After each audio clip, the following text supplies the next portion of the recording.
the Mistress Carrie Situation Report for August 29th, 2023. Your daily entertainment headlines, industry info, and everything rock. Elton John is, quote, back at home and in good health, following a brief hospitalization prompted by a fall at his home in the south of France. The 76-year-old took a tumble on Sunday and was discharged from the hospital yesterday.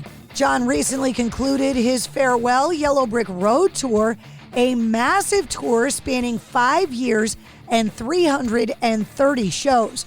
Wrapping up on July 8th in Stockholm, it grossed more than $939 million.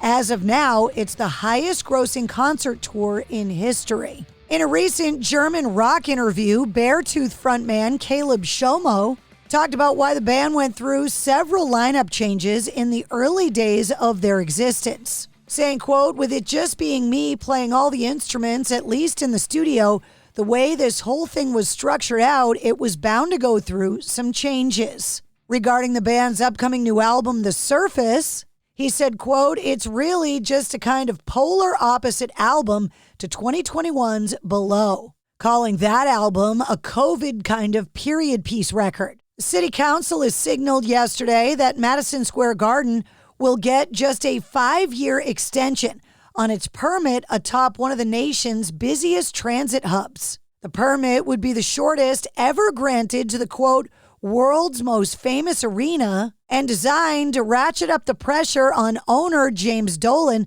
to cooperate in the rebuilding of Penn Station below it. The Dolan family that owns Madison Square Garden has argued that it should receive an operating permit that, quote, never expires. The Trans-Siberian Orchestra yesterday announced their tour dates for this holiday season. The massive tour, dubbed The Ghost of Christmas Eve, The Best of TSO, and More, kicks off in Green Bay, Wisconsin on November 15th, wraps up in St. Paul, Minnesota on December 30th, with 3 scheduled stops in New England, including November 24th at the SNHU Arena in Manchester, New Hampshire, the DCU Center in Worcester, Massachusetts on November 25th, and the Mohegan Sun Arena in Connecticut on November 26th. Each date includes an afternoon and an evening performance.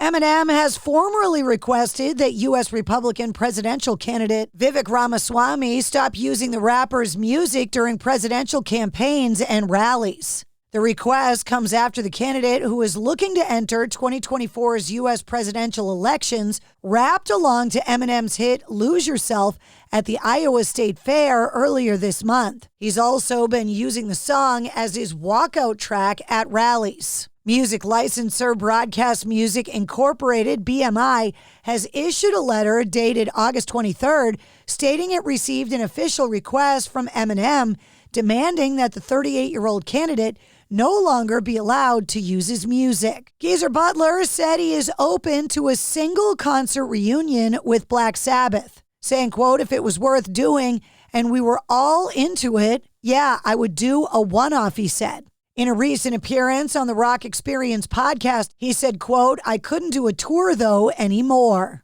Aerosmith have tweeted out their excitement of their upcoming kickoff of the Peace Out Farewell Tour, calling it their biggest production ever, including a 133-person crew, 22 semi-trucks, 158 rigging points, 10 tour buses, over 600 lights, 67 guitars, 10 basses, 5 scarves, and, quote, 4 Legends of Rock. The band also tweeted out the stage setup, which looks incredible. Metallica drew nearly 80,000 fans to SoFi Stadium in Los Angeles on Friday at the first of the band's 2 shows at the venue. It was the biggest crowd in the history of the SoCal Stadium, which opened in September of 2020. Fans purchased more than 156,000 tickets for the 2-concert stand, which was part of Metallica's M72 World Tour. Metallica broke Taylor Swift's single-day attendance record. Taylor Swift's recent 6-night stay at SoFi Stadium was attended by over 420,000 ticket holders. Foreigner has extended their ongoing farewell tour by announcing the two-part Feels Like the Last Time Vegas residency set to take place at the Venetian Theater in 2024. Dates kick off on March 22nd and are staggered through April, October, and November of next year. And that's your sit rep. For more details on all of the stories, check the links in the show notes of this episode. And don't forget to follow and subscribe to the Mistress Carrie Podcast. New full-length episodes come out every Wednesday. Episode 168, featuring Jimmy Haha from Jimmy's Chicken Shack, is available now.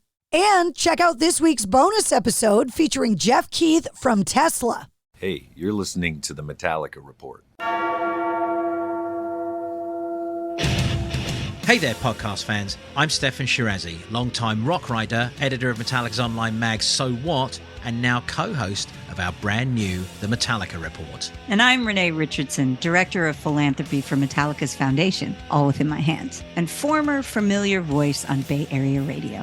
We are beyond thrilled to be bringing you the official Metallica Report, now a part of the world's biggest music and culture podcast network, Pantheon. Each week, we're coming to you straight from Metallica HQ and beyond, keeping you in the loop with the latest news, updates from the M72 tour, and some unique features. Plus, we'll be chatting with everyone, from crew members to band members, and most importantly, to you.